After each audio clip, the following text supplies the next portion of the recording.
Baca ni mata wang rupiah jatuh pada kadar yang terendah. Adakah betul sebenarnya Indonesia nak bankrupt? Bon kerajaan, saham dan mata wang negara itu mencatatkan kejatuhan ketara mencerminkan kebimbangan pelabur. Rupiah yang lebih lemah menjadikan ekspor Indonesia lebih murah dalam didominasi dolar, sekaligus meningkatkan daya saing produk negara itu di pasaran global. Ketika rupiah sempat tertekan, sebagian pihak di Malaysia dan Singapura ramai bersorak seolah ekonomi Indonesia sedang berada di ujung tanduk. Berbagai narasi pesimistis bermunculan, bahkan media asing gencar menyoroti pelemahan rupiah dan mencoba membangun kesan bahwa Indonesia sedang menuju krisis. Tujuannya jelas, memicu ketakutan publik dan membuat investor ragu terhadap masa depan ekonomi Indonesia.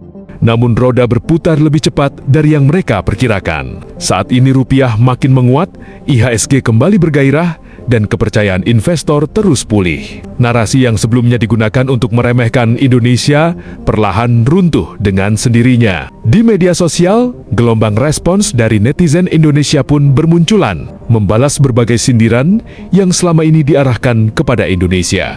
Di saat yang sama, kebijakan strategis Indonesia seperti ekspor satu pintu mulai menunjukkan dampaknya terhadap peta perdagangan kawasan. Posisi tawar Indonesia semakin kuat, sementara negara-negara yang selama ini menikmati keuntungan dari peran sebagai perantara harus mulai menyesuaikan diri dengan aturan baru. Suka atau tidak, Indonesia kini memiliki pengaruh yang jauh lebih besar dibanding sebelumnya, dan itulah yang membuat banyak pihak mulai memperhitungkan kembali kekuatan ekonomi Indonesia.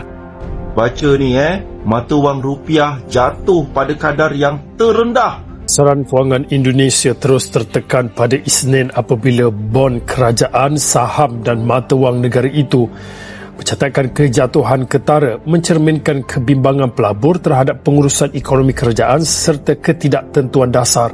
Buat yang teriak-teriak Indonesia bangkrut, lihat fakta-fakta ini. Rupiah perlahan menguat lagi. Ini rupiah pas demo kemarin, ini rupiah hari ini. Tapi sepi pemberitaan nggak kayak berita buruk yang viral. Indonesia-Cina transaksi nggak pakai dolar, Indonesia-Filipina barter dagang nggak pakai dolar. Biar apa? Biar mata uang masing-masing stabil. Dan antara berhasil jual obligasi 82 triliun rupiah, ini sinyal kepercayaan investor. Sederhananya investasi naik, produksi naik, lapangan kerja naik, daya beli naik, ekonomi tumbuh. Purbaya promosi Pandabon ke Cina dan juga Inggris, ini pintu masuk investasi besar. Anggaran MBG dan juga Popdes bakal dievaluasi dan dikurangi. Ini artinya kritik didengar. Tetap kritis itu penting, tapi pesimis dalam segala hal itu nggak bikin keadaan jauh lebih baik. Kritik yang membangun jauh lebih berguna dibanding berharap semuanya gagal. This is my perspective. What's yours? Rakyat pasti ada melarat karena negara ini memang dikondisikan seperti itu. Sama siapa? Ya sama yang punya kepentingan. Siapa kalau boleh tahu? Orang luar, ya kita selalu sebutnya adalah shadow hand. Sebuah negara kalau sampai dibiarkan maju, sukses, maka tidak bisa dieksploitasi, bro. Ini Anda melihatnya lebih bahaya yang mana sih sebenarnya? Dua-duanya sama-sama bahaya. Jadi kalau saya bilang eksternal itu memanfaatkan kelemahan yang ada di Indonesia. Karena bagaimanapun juga mereka itu butuh underlying untuk ngebuktiin Indonesia. Nggak mungkin dia akan melakukan sesuatu tanpa mencari alasan. Karena itulah the real capitalism. Itu merupakan sebuah kesempatan untuk menghajar negara kita dan kemudian menyuarakan impeachment. Sebenarnya kan itu yang terjadi. Dan siapa yang sekarang lagi demo itu, anak-anak itu nggak even mengerti sebenarnya apa yang mereka demonstrasikan. Semangat, ekonomi akan baik terus. Wah, IHSG 7%. Puji Tuhan. Luar biasa, Tuhan baik sama kita. Yes. Akhirnya keadilan itu diberikan. Walaupun kita sempat di sel Indonesia, kita bersatu.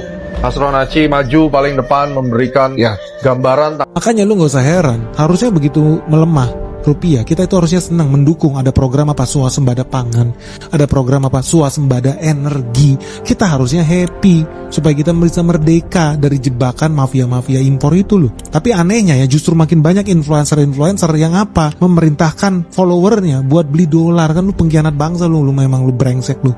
Ujung-ujungnya apa? Suruh cari cuan.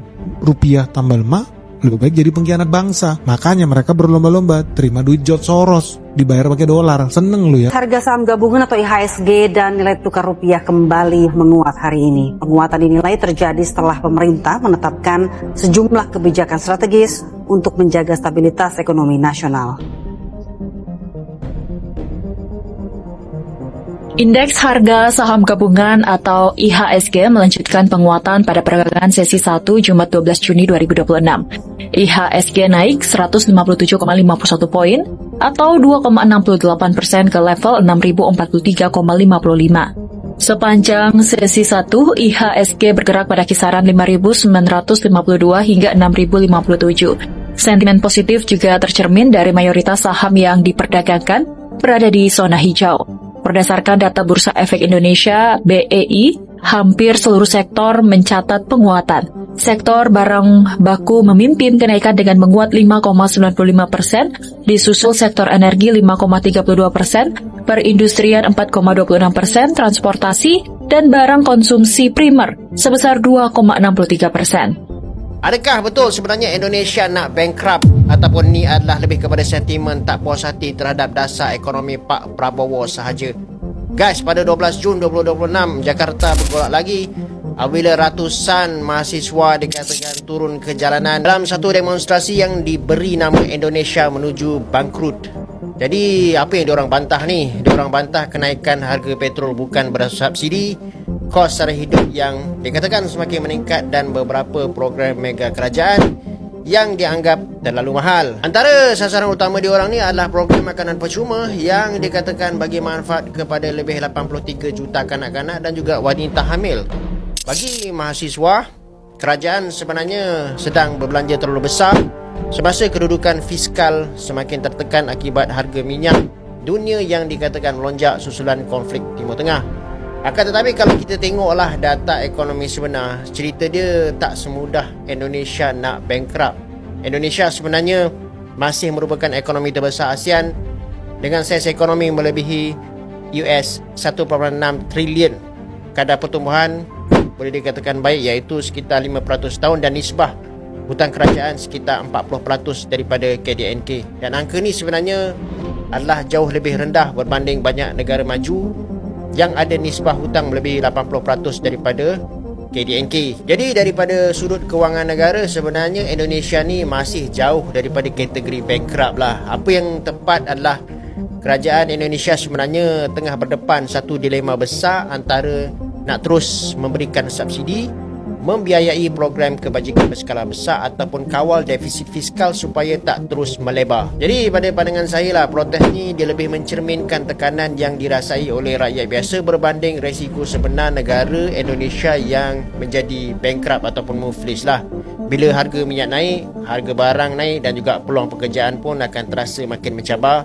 Jadi rakyat akan mula persoalkan keutamaan perbelanjaan kerajaan itu sendiri. Sebab tu slogan Indonesia menuju bangkrut lebih berfungsi sebagai mesej politik untuk tarik perhatian terhadap kos sara hidup berbanding gambaran sebenar keadaan ekonomi negara diorang. Akan tetapi kerajaan Pak Prabowo sebenarnya tak boleh pun memandang rendah bantahan ni sebab dia akan bagi isyarat bahawa rakyat sebenarnya semakin sensitif terhadap isu subsidi, harga barang dan penggunaan wang negara. Kalaulah perkara ni tak diurus dengan baik, tekanan politik boleh jadi lebih besar daripada tekanan fiskal itu sendiri. Bagaimana pendapatmu mengenai ini guys? Tulis di komentar.